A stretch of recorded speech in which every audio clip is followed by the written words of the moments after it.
Free vacation to Singapore starts from rupees 44,999 only with GT Holidays, South India's #1 travel brand. Taste Daily. Taste the Daily. Kakkathoppu Balaji அப்படின்ற ஒரு அடைமொழி எதற்கு உருவாகுதுன்னு கேட்டால், ஏழு கிணறு காவல் நிலைய எல்லைக்குட்பட்ட பகுதியில் காக்காத்தோப்புன்னு ஒரு ஏரியாவே இருக்குது. அந்த ஏரியா தான் அவருடைய ஏரியா. அந்த ஏரியாவிலேருந்து தான் அவர் வளர்ந்து ஆளாகி வராரு. சிறு வயதிலே வந்து அவர் படிக்கும்போது 8th 9th படிக்கும்போது நீ ஃபியூச்சரில் என்னப்பா வருவேன் அப்படின்னு, நான் பெரிய ரவுடியாக வருவேன் அப்படின்னு சொல்லி ஒருத்தர் பேரெல்லாம் அவர் சொல்லி நான் சொன்னதா தகவல் இருக்குது. 5க்கும் மேற்பட்ட கொலை வழக்கு, 15 கொலை முயற்சி வழக்கு, 12 முறை வந்து குண்டர் தடுப்பு சட்டத்தில் போனவர், மொத்தமாக 59 கேஸ் இவர் மேலே இருக்குங்க அப்படின்ற மாதிரியான பதிவுகள் காவல்துறையிலிருந்து கிடைச்சிருக்கு. அப்படி இருக்கும் பொழுது நிறைய ரவுடிசம் நம்ம கேள்விப்பட்டிருப்போம். கேங்ஸ்டர் டீமை வச்சு என்ன பண்ணுவாங்க, ஆப்ரேட் பண்ணி போவாங்க. ஆனால் காக்காத்தோப்பு பாலாஜி பொறுத்தவரையிலுமே தனிப்பட்ட முறையில் செயல்படக்கூடிய ஒரு ஆள், இண்டிவிஜுவலாக சண்டை போடக்கூடிய ஆளும் கூட. அதாவது ஆளை வச்சு அடிச்சு விட்டுடலாம், இது பண்ணிடலான்றக்குள்ள நேரடியாக சண்டை போடக்கூடிய, களத்தில் இறங்கி சண்டை போடக்கூடிய ஒரு ஆள் தான் காக்காத்தோப்பு பாலாஜி. ஆம்ஸ்ட்ராங் அவருடைய படுகொலைக்கு பிறகு சென்னையில் இருக்கக்கூடிய இந்த ரவுடிசம் ஃபீல்டில் யார் இப்போ வந்து ஆக்டிவா இருக்கா அப்படின்னு பார்க்கும்போது, இவர் பலரோடு தொடர்பில் இருக்காரு, இவர் நல்ல ஒரு நெட்வொர்க் வச்சிருக்காரு அப்படின்ற மாதிரி தெரியுது. அதே நேரத்தில் இந்த NDPS சம்பந்தப்பட்ட வழக்குகளில் இவருடைய பெயர் அடிபட ஆரம்பிக்குது. காக்காத்தோப்பு பாலாஜி தான் உங்களுக்கு தெரியுமா என்னன்றது தெரியல. ஆனால் சுட்டு வீழ்த்தப்பட்ட பிறகுதான் திருப்பி வந்துட்டு ரெஸ்பாண்ட் பண்ணும் பொழுது, நாங்கள் சுடும் பொழுது அது நேரம் அவருடைய ஹார்ட்டில் பட்டுச்சு, இதயத்தில் பட்டுச்சு, கீழே விழுந்துட்டாரு. கிட்ட போய் பார்க்கும்போது தான் காக்காத்தோப்பு பாலாஜினே தெரிஞ்சிச்சு. கமிஷனர் ஒரு ஸ்ட்ரிக்டான ஒரு ஆர்டரை போட்டு அவர் என்ன பண்ணாரு, எல்லா ரவுடிகளையும் நம்ம என்ன பண்ணோம்னு கேட்டால் பிரித்து எடுக்கணும், இதுதான் வேலை, வேற பேச்சுவார்த்தையே கிடையாது அப்படின்னு சொல்லி அவர் ஒரு ஆர்டர் போட்ட பிறகுதான் இவங்க என்ன பண்ணுறாங்க, அடுத்த கட்டம் ஒவ்வொருத்தராக ஆய்வு பண்ணும்போது இவர் ஆந்திராவிலிருந்து தேவையில்லாமல் இங்கே வந்து என்ன பண்ணிட்டாரு, காவல்துறை வசம் சிக்கி இன்னைக்கு வந்து என்கவுண்டர் செய்யப்பட்டிருக்காங்க. ஆதன் நேயர்களுக்கு அன்பு வணக்கம். இன்று நம்மோடு வழக்கறிஞர் திருமிகு சார்லஸ் வெற்றிவேதனை வந்துள்ளார். வணக்கம் சார். வணக்கம் சார். இன்றைக்கு காலையில் வடசென்னை பகுதியில் ஒரு என்கவுண்டர் நடந்திருக்கு. சென்னையை கலக்கிய ஒரு மிக பிரபலமான ரவுடி காக்காத்தோப்பு பாலாஜி, அவர் கொடுங்கியூர் பக்கத்தில் ஒரு என்கவுண்டர் பண்ணப்பட்டிருக்காரு. யார் இந்த காக்காத்தோப்பு பாலாஜி? அவர் மேலே கிட்டத்தட்ட ஒரு 58 வழக்கு வரைக்கும் இருக்குன்னு சொல்கிறாங்க. என்கவுண்டர் வரைக்கும் என்ன நடந்திருக்கு, அந்த பின்னணி எங்களுக்காக சொல்ல முடியுமா சார்? அதாவது சென்னையில் வந்து பல்வேறு, அதாவது வட சென்னை, தென் சென்னை, மத்திய சென்னை, இப்படி பிரித்து வந்து ரவுடிசம் நடக்கிறது ரொம்ப காலமே நமக்கு தெரியும். அப்படி இருக்கும் பொழுது இந்த குறிப்பிட்ட நபர் இன்னைக்கு காலையில் வந்துட்டு ஒரு 4 மணிலேருந்து 4:50 டைமுக்குள்ளே வந்துட்டு காவல்துறை என்கவுண்டர் பண்ணியிருக்காங்க. பண்ணிட்ட பிறகு தான் எல்லாருக்கும் வெளில தெரிஞ்சிச்சு. இது வந்து முதல்ல ஆரம்பத்தில் வந்து பார்த்தோம்னா, காக்காத்தோப்பு பாலாஜி அப்படின்ற ஒரு அடைமொழி எதற்கு உருவாகுதுன்னு கேட்டால், ஏழு கிணறு காவல் நிலைய எல்லைக்குட்பட்ட பகுதியில் காக்காத்தோப்புன்னு ஒரு ஏரியாவே இருக்குது. அந்த ஏரியா தான் அவருடைய ஏரியா. அந்த ஏரியாவிலேருந்து தான் அவர் வளர்ந்து ஆளாகி வராரு. சிறு வயதிலே அது சொல்ல கேட்டது தான். சிறு வயதிலே வந்து அவர் படிக்கும்போது 8th 9th படிக்கும்போது நீ ஃபியூச்சரில் என்னப்பா வருவேன் அப்படின்னு, நான் பெரிய ரவுடியாக வருவேன் அப்படின்னு சொல்லி ஒருத்தர் பேரெல்லாம் அவர் சொல்லி நான் சொன்னதா ஒரு தகவல் இருக்கு.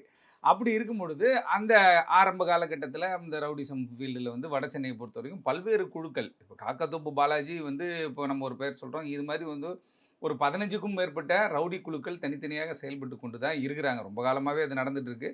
ஆனால் காவல்துறை அங்கொன்றும் இங்கொன்றுமா வந்து இவங்க ஒரு பிரச்சனைகள் ஏற்படுகின்ற பொழுது அது சட்டம் ஒழுங்கு, இப்போ அருண் IPS அவர்கள் வந்து சென்னை மாநகர கமிஷனர் ஆன பிறகு இது செகண்ட் என்கவுண்டர். அதுக்கு முன்னாடியே பார்த்தோம்னா திருவேங்கடம் ஆம்ஸ்ட்ராங் அவர்களுடைய கொலை வழக்கிலிருந்து திருவேங்கடம் வந்து என்கவுண்டர் செய்யப்பட்டார். ஆனால் குறிப்பாக காக்காத்தோப்பு பாலாஜி அப்படின்னு பார்க்கின்ற பொழுது, காக்காத்தோப்பு பாலாஜி எல்லாமே நிறைய ரவுடிசம் நம்ம கேள்விப்பட்டிருப்போம். கேங்ஸ்டர் டீமை வச்சு என்ன பண்ணுவாங்க, ஆப்ரேட் பண்ணி போவாங்க. ஆனால் காக்காத்தோப்பு பாலாஜி பொறுத்தவரையிலுமே தனிப்பட்ட முறையில் செயல்படக்கூடிய ஒரு ஆள். தனிப்பட்ட முறையில் நானே நிறைய இடங்களில் பார்த்துருக்கேன். நிறைய இடங்களில் நான் வந்து நம்ம தெரியும்ல, யார் நிற்கிறா, யார் போகிறா வரான்னு சொல்லிட்டு நம்ம நோட் பண்ணுவோம் இல்லையா? அது மாதிரி வந்து கடந்த 2023 நினைக்கிறேன், அம்பத்தூர் பகுதியில் ஒரு முறை வந்து பார்த்தேன். அதே போல் உயர்நீதிமன்றம் சென்னைக்கு கோர்ட்டுக்கு வரும்போது கூட வந்தால் தனிப்பட்ட முறையில் வந்து போகிற ஆள் தான். இண்டிவிஜுவலாக சண்டை போடக்கூடிய ஆளும் கூட. அதாவது ஆளை வச்சு அடிச்சு விட்டுடலாம், இது பண்ணிடலான்றக்குள்ள நேரடியாக சண்டை போடக்கூடிய, களத்தில் இறங்கி சண்டை போடக்கூடிய ஒரு ஆள் தான் காக்காத்தோப்பு பாலாஜி. இவர் ஆரம்ப காலத்திலேருந்து அப்படியே வந்து கொஞ்சம் கொஞ்சமாக ரவுடிசம் ஃபீல்டில் அப்படியே இருக்கார். அவருடைய நண்பர்கள் ஆரம்ப காலத்தில் வந்து பார்த்திங்கன்னா யுவராஜ்னு சொல்லிட்டு ஒரு டீம் இருந்தாங்க.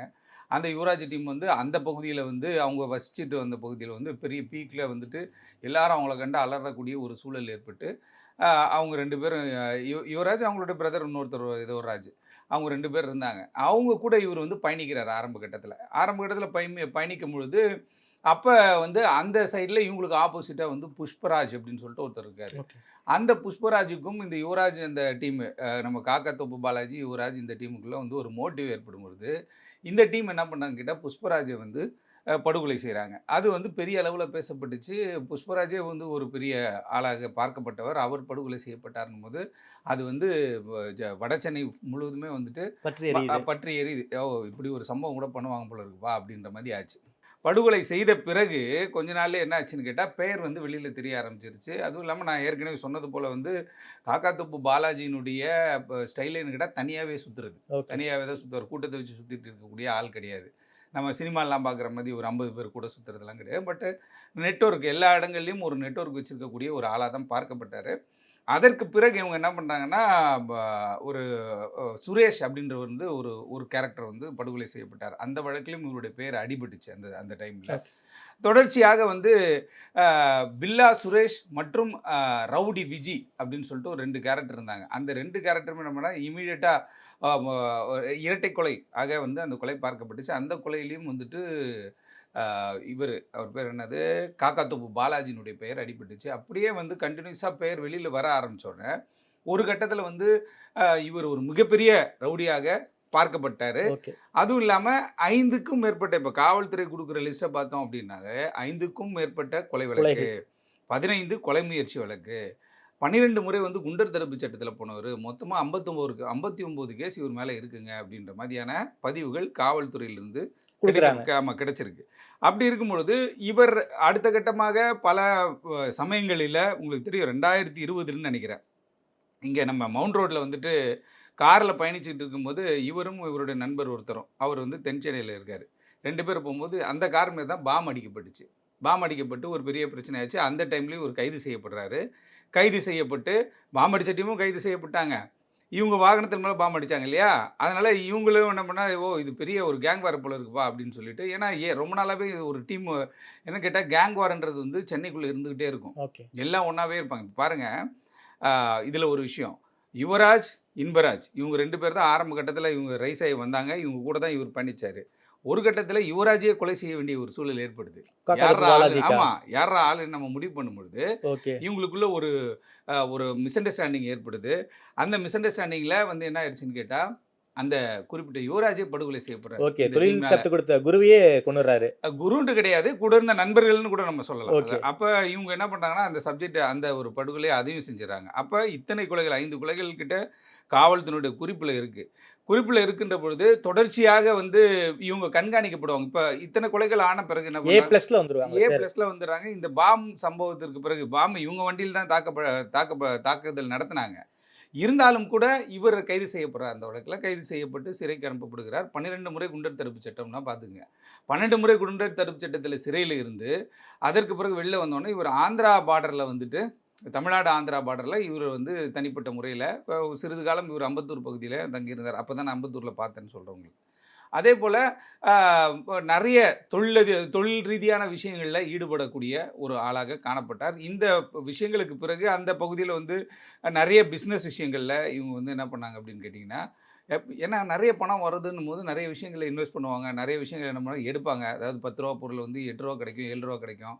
அது வேற ஒரு தேர்ட் பார்ட்டி போய் கேட்டா ரூ. 15ன்னுவான். ஆனா இவங்க போய் கேட்டா அது ரூ. 7 8 வாங்கிருவாங்க. இது மாதிரியான விஷயங்கள் நிறைய விஷயங்கள் பண்ண ஆரம்பிக்கிறாரு. இவருக்கான டீம் அங்க இருக்க டீம் நிறைய பேர் இவரு வந்து ஃபாலோ பண்ண ஆரம்பிக்கிறாங்க. பசங்கள்லாம் அங்க ஏன்னா கடந்த ஒரு 15 20 ஆண்டு காலத்துல தான் நம்ம இத பார்த்திருப்போம். ரவுடிசத்தை ஃபாலோ பண்ற பசங்க நிறைய பேர் உருவாக ஆரம்பிச்சாங்க. அது குறிப்பாக சென்னையில பட்டும் படாமலே தெரியாது. இப்போ ஒன்றும் இல்லை, உதாரணத்துக்கு ஆம்சாங் அவருடைய படுகொலையில் பார்த்தீங்கன்னா யாரையோ லிங்க் பண்ணி எடுத்துகிட்டு வரக்கூடிய ஒரு சூழ்நிலை. இந்த பையனா பையன் நேற்று நம்ம வீட்டுக்கிட்ட இருந்தாம்பா அப்படின்ற ஒரு சூழல் ஏற்பட்டுச்சு.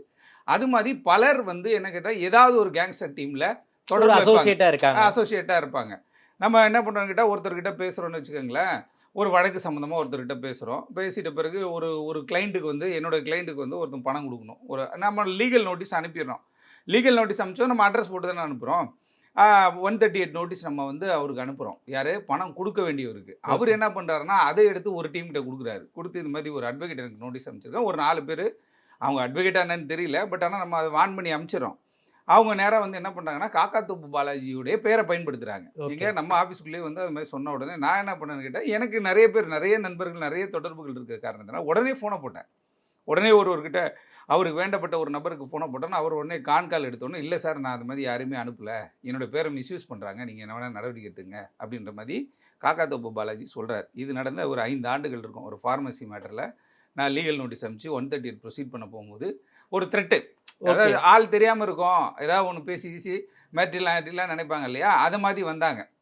வரும்போது அவங்கள உட்கார வச்சுக்கிட்டே நான் உடனே வந்து கால் பண்ணி வேற ஒரு நெட்வொர்க்கில் கால் பண்ணி எடுத்து 5 ஆண்டுகளுக்கு முன்னாடி நான் பேசினேன். அப்படி இருக்கும் பொழுது ஈஸியாக தொடர்பு கொள்ளக்கூடிய ஒரு ஆள் தான். ஆனால் இந்த மாதிரியான பிரச்சனைகள் வந்து ஒரு முறை ரவுடிசம் பண்ணிட்ட பிறகு என்ன பண்ணுவாங்கன்னா, கொஞ்ச நாள் கழிச்சு குடும்பத்திற்காக மாறலாம் அப்படின்னு நினைக்கும்போது அந்த ஒரு எண்ணமும் அவருக்கு இருந்தது. காக்காத்தோப்பு பாலாஜிக்கு பா இது எல்லாத்தையும் விட்டுட்டு நம்ம போயிடலாம்ப்பா அப்படின்ட்டு. ஆனால் அவருக்கு பின்னாடி இருக்கக்கூடிய பிரச்சனைகள் இருக்கு இல்லையா, அவரை சுற்றி அங்கே வட சென்னையை பொறுத்த வரைக்கும் அப்படின்னா ஏற்கனவே நம்ம விவாதிச்சிருக்கோம். ஃப்ரெண்ட்ஸாகவே இருப்பான் கூட, அவன் வந்து நீ டெவலப் ஆகிறது உங்களுக்கு பிடிக்காது அப்படின்ற ஒரு சூழல் ஏற்படும். அப்படி பலர் வந்து என்ன பண்ணாங்க அப்படின்னு கேட்டிங்கன்னா, காக்காத்தோப்பு பாலாஜியினுடைய வளர்ச்சி, அதாவது ரவுடிசம் ஃபீல்டில் நிறைய பேர் எனக்கு வந்து 90களில் இருந்தே நம்ம ரவுடிசத்தை பற்றி பேசுவோம் இல்லையா, 90களில் பழைய ரவுடிசம்லாம் பார்த்திங்கன்னா நட்புக்காக கொலை பண்ணிட்டு என்ன பண்ணுவான், கடைசி வரையும் வாடகை வீட்டில் இருந்து போனவங்களாம் இருக்காங்க. கடைசி வரையும் ஒன்றும் இல்லாத ரவுடிகள்லாம் நான் பார்த்துருக்கேன். ஆனால் பேர்லாம் பெருசாக இருக்கும். ஒருத்தர் கூட நான் பயணிச்சுக்கிட்டு இருக்கேன், அது 96 97 காலகட்டம்னு நினைக்கிறேன். போயிட்டுருக்கோம், திடீர்னு பேப்பர் எடுத்து மாலை மலர் எப்போ வாங்கி பார்க்கும்போது மாலை மலர் பிரபல ரவுடி கைது அப்படின்னு போட்டிருக்காங்க. கைதே ஆகலை, இன்னொரு 1 hour கழிச்சு தான் கைது ஆக போகிறாரு. ஆனால் இப்போ பிரபல ரவுடி கைதுன்னு போட்டிருக்காங்க. கொலை கொள்ளை வழிப்பறி கற்பழிப்புன்னு சொல்லி ஃபுல்லாக அது வந்து எனக்கு கேட்டால் செட்டாக வந்துடும் அந்த சப்ஜெக்ட். ஒரு முறை நீங்கள் ஒரு அஃபென்ஸ் இப்போ 59 வழக்குன்னா அதில் கம்பல்சரி ஒரு 49 வழக்குகள் வந்து என்னன்னு கேட்டால் இருக்கும்னு வச்சுக்கோங்களேன். மீதி வழக்குகள்லாம் புட்டப் கேஸு அதுன்னு போட்டு அமுச்சு விட்ருவாங்க. அந்த மாதிரி இருக்கும்போது என்டிபிஎஸ் வழக்குகள்லையும் இவருடைய பெயர் அடிபட ஆரம்பிக்குது. என்டிபிஎஸ் வழக்குகளில் வந்துட்டு ஆங்காங்கே ஒரு சிலரில் பிடிக்கும்போது என்ன பண்ணுறாங்கன்னு கேட்டிங்கன்னா, அந்த பேர் யூஸ் பண்ணுறது தான். பேரை யூஸ் பண்ண ஆரம்பிச்சோன்னா காவல்துறை என்ன நினைக்கிறாங்க, இந்த மாதிரியான விஷயங்களில் கூட இவங்க ஈடுபடுறாங்களா அப்படின்னு சொல்லிட்டு. அதுவும் இல்லாமல் பொருளாதார ரீதியும் லெவல்லையும் இவங்க டெவலப் ஆகிட்டாங்க. கடந்த ஒரு 10 ஆண்டுகளில் பார்த்தீங்கன்னா காக்காத்தோப்பு பாலாஜி அவர்களுடைய வளர்ச்சி பெரிய வளர்ச்சி இல்லைன்னு சொல்ல முடியாது யாராலையுமே. அதே நேரத்துக்கு வந்து கேட்டால் கூட இருக்கிற நண்பர்களுக்கு செலவு பண்ணது அதெல்லாம் எதையுமே குறையெல்லாம் வைக்கல, எல்லாத்தையும் அவர் பார்த்துட்டு தான் இருக்காரு. ஆனால் காவல்துறையினுடைய பார்வை இவங்க மேலே எதற்காக இந்த முக்கியமான வட சென்னை சார்ந்த ஒரு 4-5 ரவுடிகள் மீது காவல்துறையுடைய பார்வை இன்னைக்கு வரையும் இருக்குது. எப்போதுமே இருக்கும். பட் ஆனால் இன்னைக்கு வந்து இவங்களுடைய காக்காத்தோப்பு பாலாஜி, குறிப்பாக காக்காத்தோப்பு பாலாஜி ஏன் டார்கெட் பண்ணியிருக்காங்க அப்படின்னு நம்ம ஆய்வு செய்து பார்க்கின்ற பொழுது, காக்காத்தோப்பு பாலாஜி வந்து ஆந்திராவில் தான் இருக்காப்புல. ஆனால் இருந்தாலும் கூட ஆந்திரா பார்டரில் இருக்காப்புல, இருந்தாலும் குடும்பம், அவங்க ரிலேஷனு, ஃப்ரெண்ட்ஸு, ஃபேமிலி எல்லாருமே இங்கே சென்னை சென்னையில் இருக்காங்க அப்படின்னும் போது அடிக்கடி அவர் சென்னைக்குள்ளே வந்து போகக்கூடிய ஒரு ஆள். அதே நேரத்தில் சோலோவாக பர்ஃபார்ம் பண்ணக்கூடிய ஒரு ஆள் தான். கார் ஓட்டுனாலும் அவர் தான் கார் ஓட்டுவாப்புல, அப்படி தான் போகக்கூடிய ஆள். அப்படி இருக்கும் பொழுது காவல்துறை இவர்களை கண்காணித்து கொண்டே இருக்கிறாங்க. அதாவது வந்து இந்த கிரைம் ரெக்கார்ட் பீரோ அப்படின்றக்கூடிய கிரைம் ரெக்கார்ட் பீரோவில் பதிவுகள்லாம் இருக்குல்ல, அந்த பதிவுக ஆன்டி கேங்ஸ்டர் டீம்னு ஒரு டீம் இருக்குது. அந்த ஆன்டி கேங்ஸ்டர் டீமுனுடைய வேலை என்னன்னு கேட்டிங்கன்னா, எந்தெந்த ரவுடி எப்படி செயல்படுறான். பாதி பேர் என்ன பண்ணுவான், போய் எழுதி கொடுத்துருவான். 2-3 குழந்தை குட்டிங்களை கூப்பிட்டு, அவங்க வீட்டில் இருக்க குழந்தைங்களை கூப்பிட்டு போயிட்டு, ஐயா நான் குழந்தை குட்டியோட நிம்மதியாக திருந்தி வாழணுயா அப்படின்னு சொல்லிட்டு போயிடுவாங்க. ஆனால் இவங்க என்ன பண்ணுவாங்கன்னா பின்னாடி வந்து வேலையை பார்ப்பாங்க அப்படின்றது காவல்துறைக்கு நல்லாவே தெரியும். அப்படி காவல்துறை வந்து ஒரு லிஸ்ட் எடுத்து வச்சுருக்காங்க. அந்த லிஸ்ட்டில் என்ன பண்ணுறாங்கன்னு கேட்டிங்கன்னா, இது யாரெல்லாம் ஆக்டிவாக இருக்கா, இன்ஆக்டிவாக உண்மையாகவே இன்ஆக்டிவாக இருக்கானா அப்படின்லாம் ஆய்வு பண்ணி அவங்க என்ன பண்ணாங்கன்னா, இந்த மர்டர் கேஸ் ஆம்ஸ்ட்ராங் அவருடைய படுகொலைக்கு பிறகு சென்னையில் இருக்கக்கூடிய இந்த ரவுடிசம் ஃபீல்டில் யார் இப்போ வந்து ஆக்டிவாக இருக்கா அப்படின்னு பார்க்குற பொழுது இவர் பலரோடு தொடர்பில் இருக்கார், இவர் நல்ல ஒரு நெட்வொர்க் வச்சுருக்காரு அப்படின்ற மாதிரி தெரியுது. அதே நேரத்தில் இந்த என்டிபிஎஸ் சம்மந்தப்பட்ட வழக்குகளில் இவருடைய பெயர் அடிபட ஆரம்பிக்குது. ஏன்னா என்டிபிஎஸ் அந்த நார்கட்டிக் சப்ஸ்டன்ஸை விற்று தான் அவர் காசு வரணுன்றது கிடையாது ஒன்று. ஆனால் எங்கே அங்கொன்று இங்கொன்று நடக்கும். அது வந்து என்கிட்ட ஒரு அளவுக்கு மேலே பேர் போயிடுச்சு அப்படின்னா, நான் காக்காத்தோப்பு பாலாஜி ஆள் அப்படின்ற மாதிரி சொல்ல ஆரம்பிச்சிடறாங்கல்ல. இப்போ இங்கே கூட வந்து அலுவலகத்துக்குள்ளேயே வந்து ஒரு 4 பேர் சொல்கிறாங்க, பிளாக் அண்ட் ஒயிட் யூனிஃபார்மில் வராங்க, நம்ம அட்வொகேட்னு சொல்லி உட்கார வச்சு பேசும்பொழுது, அந்த சப்ஜெக்டில் நீங்கள் தலையிடக்கூடாது சார் அப்படின்னு சொல்லிட்டு, நீ யார்ப்பா அப்படின்னு சொல்லி கேட்கும்போது அவன் ஒரு கதையை சொல்கிறான். ஆமாம். அப்போ நம்ம விஷயம் தெரிஞ்சான்றதுனால நம்ம அவங்களை என்ன பண்ணுறோம், கலைச்சி அனுப்புகிறப்ப அதெல்லாம் இங்கே பேசக்கூடாது. பல பேர் கிளம்புறீங்க, எங்களுக்கு எல்லா அண்ணனும் தெரியும்பான்னு சொல்லி நம்ம அனுப்புகிறோம். அப்படிப்பட்ட ஒரு சூழல் இருக்கும் பொழுது பெயரை மிஸ்யூஸ் பண்ணி ஒரு டீம் போவான். அதில் ஒரு 4 கேஸ் வரும். அதில் ஒரு 4 கேஸ் வரும். அது மாதிரியான குவிந்த வழக்குகள் தான் 59 வழக்குகள். இந்த 59 வழக்குகள் வைத்திருக்கிற காக்காத்தோப்பு பாலாஜி காக்காத்தோப்பு பகுதியில் அந்த சுற்று வட்டாரத்திலே பார்த்தீங்கன்னா இவங்களுக்கு 2-3 டீம் ரைவல் குரூப்லாம் இருக்குது. அப்படி இருக்கும் பொழுது இருந்தாலும் இவரை அவ்வளோ எளிதில் வந்து பிடிச்சிட முடியாது, எளிதில் வந்து சண்டை அவர்கிட்ட போட்டுற முடியாது அப்படின்றது பலருக்கு தெரியும். ரவுடிசம் ஃபீல்டில் பிறகு பலருக்கு தெரியும். ஆனால் எப்பேற்பட்ட ரவுடிகளாக இருந்தாலும் காவல்துறைக்கு அடங்கி தான் போகணும், வேறு மாற்று கருத்தே கிடையாது. அதுவும் இப்போ அருண் ஐபிஎஸ் மாதிரியான அதிகாரிகள் காவல்துறையில் இருக்கின்ற பொழுது அவங்க என்ன பண்ணுவாங்கன்னா ஸ்ட்ரிக்டாக ஆக்ஷன் எடுக்கக்கூடிய ஒரு சூழல் ஏற்படும். இந்த நிலையில் தான் இவர் என்ன பண்ணார் கேட்டால் சம்பாரிச்சிட்டாரு, ஃபேமிலி இருக்குது, ஃப்ரெண்ட்ஸ் இருக்காங்க, நான் சுற்றி ஒரு நல்ல பெரிய நெட்வொர்க் உருவாக்கிட்டாரு. சென்னைக்குள்ளே என்னென்ன சம்பவம் நடக்குதோ அதெல்லாம் அவங்களுக்கு உடனே இமீடியட்டாக போகும், என்னென்ன சம்பவம் நடக்க போதோ அதெல்லாம் முன்னாடியே தெரியும். அந்த மாதிரியான ஒரு நெட்வொர்க்கை அவர் உருவாக்கி வச்சுருந்தார்.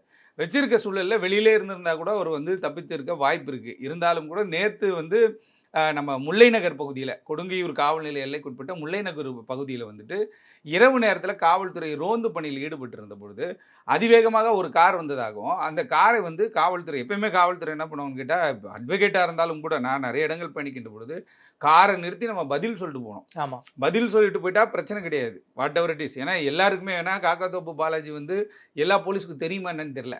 ஏன்னா கொடுங்கையூர் போலீஸு கண்ணாடி இறக்கி நம்ம சொல்ல போகிறோம், சார் இங்கே போகிறோம் சார் அங்கே போகிறோம் சார்னு சொல்ல போகிறோம். ஆனால் இவருடைய சூழ்நிலை என்னன்னு தெரியல, காவல்துறை இல்லை ஏற்கனவே வந்து அவங்க பக்காவாக பிளான் பண்ணி வச்சுருந்தாங்களும் தெரியல. ஆனால் அந்த டைமில் முல்லை நகர் பகுதியில் ஒரு வாகனம் போனதாகவும், அந்த வாகனம் வந்து காவல்துறை நிறுத்தி சோதனை பண்ணலான்னு ட்ரை பண்ணும்போது அதை வயலேட் பண்ணி போனதுனால அந்த வாகனத்தை இவங்க சேஸ் பண்ணிட்டு போகிறாங்க. சேஸ் பண்ணிட்டு போகும்பொழுது வியாசர்பாடி பகுதியில் இருக்கக்கூடிய பழைய அந்த பிஎஸ்என்எல் குவார்ட்டர்ஸ் இருக்காங்க, இப்போல்லாம் யாரும் ஆளறவருமே கிடையாது. அந்த பிஎஸ்என்எல் குவார்ட்டர்ஸ் கிட்ட வந்து அந்த வாகனம் போய் நின்றதாகவும், உடனே வந்து அந்த ஆய்வாளர், கொடுங்கையூர் காவல் ஆய்வாளர் சரவணன் சார் தலைமையில் ஒரு டீம் வந்து ஃபாலோ பண்ணிட்டு போகிறாங்க. என்னதான் நம்ம ஏன்னா எப்படி கண்டுபிடிச்சிப்போம், ஒரு சில டீமுக்கு தெரியும். ஏன்னா அவங்களுக்கு இருக்க அந்த வாட்ஸ்அப் குரூப் இருக்கு இல்லையா, அந்த வாட்ஸ்அப் குரூப்பில் யாரெல்லாம் ரவுடி யாரெல்லாம் கதைன்றது சிறப்பாக போட்டுக்கிட்டே இருப்பாங்க, பதிவுகள் வந்துக்கிட்டே இருக்கும். நீங்கள் போலீஸ் கூட பண்ணிச்சா தெரியும். போகும்போது எல்லா டீட்டெயிலும் வரும். திருநெல்வேலியில் இருக்க ரவுடி டீட்டெயில்ஸ்லாம் இதில் வரும். ஏன்னா இங்கே கொடுங்கையூர் லிமிட்டில் இருக்கானா பாரு, இல்லை இங்கே இருக்கானா பாரு, இதுதான் என்னோட ஃபோட்டோ அப்படின்னு எல்லாருக்கும் வந்து அவங்க மைண்டுக்குள்ளே அந்த ஃபோட்டோ பதிஞ்சிடும். அப்படி இருக்கும்பொழுது யாரோ ஒரு காவல்துறை ஒரு போலீஸோ இல்லை அந்த இன்ஸ்பெக்டர், அந்த ஆய்வாளரே ஷார்ப்பான ஆய்வாளர் தான், மாற்றிருக்கிறது கிடையாது. சரவணன் சார் வந்து பயங்கர ஷார்ப்பான ஆள், ஏற்கனவே ஒரு ரெடில்ஸில் இருந்தார்னு நினைக்கிறேன். அப்படிப்பட்ட ஒரு ஆள் அவர் என்ன பண்ணுறார், ரெடில்ஸோ திருவேற்காட்டிலே இருந்தார். அவர் பயங்கர ஆக்டிவான ஆள், பைக்கில் தான் போவார், சொல்லிடுவார் தெளிவாக, எப்பா யாரும் ஏதாவது இங்கே ரோட்டில் வீட்டில் நின்று கும்பல் சேர்த்துங்க பிரிச்சிடுவேன் போங்க அப்படின்னு சொல்லிட்டு ஃபஸ்ட்டு வார்னிங். செகண்ட் டைம் வரும்போது தான் பாப்பாராஜான் வண்டியில் அப்படியே ஏற்றி கூப்பிட்டு வந்துடுது. அது மாதிரியான ஒரு கேரக்டர். அதுமாதிரி எல்லா போலீஸ் இருக்கிறது இல்லை. ஒரு கும்பல் இருந்துச்சு, அந்த கும்பலோட போய் நின்று பேசிக்கிட்டு இருக்க போலீஸும் நம்ம பார்க்குறோம். ஃபோன் அடித்து சொன்னால் வர்றது கிடையாது. ஆனால் சரவணன் சார் போன்றவர்கள்லாம் களத்தில் இறங்கி இப்போ ஃபீல்டில் இறங்கி போகிற ஆள் தான். அப்படின்னும்பொழுது இவங்க அந்த வண்டியை ட்ராப் பண்ணி போகும்பொழுது அந்த வாகனம் வந்து ஒரு குறிப்பிட்ட இடத்துல போய் நிற்குது, எங்கே அந்த பிஎஸ்என்எல் கோட்டஸில் நின்றபொழுது இவங்க அந்த வாகனத்தை நோக்கி போகிறாங்க. அதை எப்பயுமே அதை அப்ரோச் பண்ணி போகும்பொழுது என்ன ஆகுதுன்னு கேட்டால், வாகனத்தில் இருந்த நபர் வந்து என்ன பண்ணுறாருன்னு கேட்டால் இந்த வண்டியினுடைய விண்ஷீல்டை வண்டியை நோக்கி சுடுறாரு. வண்டியை நோக்கி சுடும்பொழுது காவல்துறை சொன்னது இது வந்து காவல்துறையுடைய பதிவு. விண்ஷீல்டில் பட்டு அந்த ஃப்ரண்ட்டில் இருக்க கண்ணாடி வந்து ஒரு குண்டு பாய்ந்துருது. அதற்கு பிறகு என்ன பண்ணாங்கன்னா இது வார்ன் பண்ணுறாங்க, காவல்துறை வார்ன் பண்ணதாகவும், வார்ன் பண்ணதையும் மீறி என்ன பண்ணுறாங்கன்னா அந்த டோர் லெஃப்ட் டோரில் வந்துட்டு ஒரு திருப்பி அடுத்த கன்ஷாட் வந்து ஏற்பட்டதாகவும், உடனே காவல்துறை வந்து இதை தற்காத்து கொள்வதற்கு நான் சொன்னேன் இல்லையா, அவர் எக்யூப்டான ஆள் தான் சரவணன் சார். அவர் வந்து ஒரே ஒரு ரவுண்டு தான் சொல்கிறார். அந்த ஒரு ரவுண்டுமே வந்து காக்காத்தோப்பு பாலாஜி அவருடைய காக்காத்தோப்பு பாலாஜி தான் இவங்களுக்கு தெரியுமா என்னன்றது தெரியல. ஆனால் சுட்டு வீழ்த்தப்பட்ட பிறகு தான் இவங்க சுடுறாங்க. திருப்பி வந்துட்டு ரெஸ்பாண்ட் பண்ணும்பொழுது நாங்கள் சுடும் பொழுது அது நேராக அவருடைய ஹார்ட்டில் பட்டுச்சு, இதயத்தில் பட்டுச்சு, கீழே விழுந்துட்டார். கிட்ட போய் பார்க்கும்பொழுது தான் காக்காத்தோப்பு பாலாஜினே தெரிஞ்சிச்சு அப்படின்ற மாதிரி ஒரு விஷயத்தை வந்து காவல்துறை சொல்லியிருக்காங்க.